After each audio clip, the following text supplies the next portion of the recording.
Do do do do do do do do do do do. No, no, no. That's wrong. Dixie Diamonds 30. Dixie, 8:43 a.m. I have a question for you, Edward said to the group at large, but specifically to Balloony. If this Brency fellow created you, and you have these amazing telepathic abilities, what would prevent him from creating another sentient, non-permeable, helium-filled telepathic shape-shifting balloon and use it to find you? Theoretically, nothing. He did it once, so theoretically he has the ability to do it again. But, well, he's far more ruthless and cruel than he is smart. He'd never in a billion years have been able to create me on his own, and it's possible the thought simply hasn't occurred to him.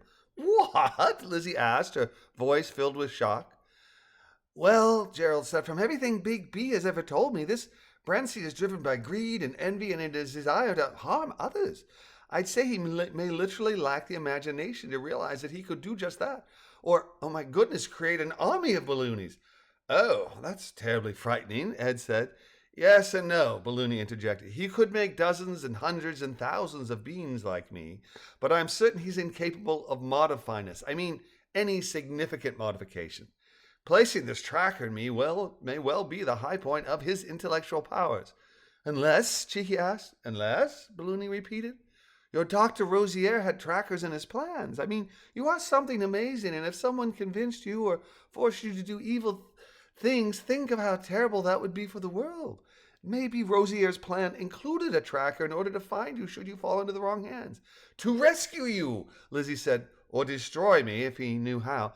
Oh my, Lizzie gasped. No, Balloony said immediately. I don't mean in a cruel way, but rather to find and save me, to protect the earth, or, well, as a last resort, to keep an army of me from being created and deployed. Oh, Balloony, Ed said, I really don't like how you think, but I have to agree that everything you said is reasonable and possible. Did you ever speak to your friend Rosier before he, well, let's say, disappeared? I didn't. I didn't know I could. When I'm with someone, telepathy comes naturally to me. I just have thoughts that I share with whomever is at hand, but I only learned of my ability to communicate from afar and with others than Brency the night Rosier came and visited. One more very dark thought, Ed asked. Have you ever, well, tried to control someone through your telepathy? Make them do something? How do you mean? Balloony asked. Edward exhaled hard and closed his eyes. I mean, would it be possible for you to cause this Brency menace to crash his aeroplane?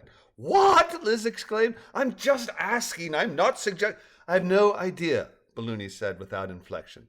I've never tried to do that. Can we table that for a bit? Eddie stepped. Of course, he said, eyes downcast. It was just a fleeting thought.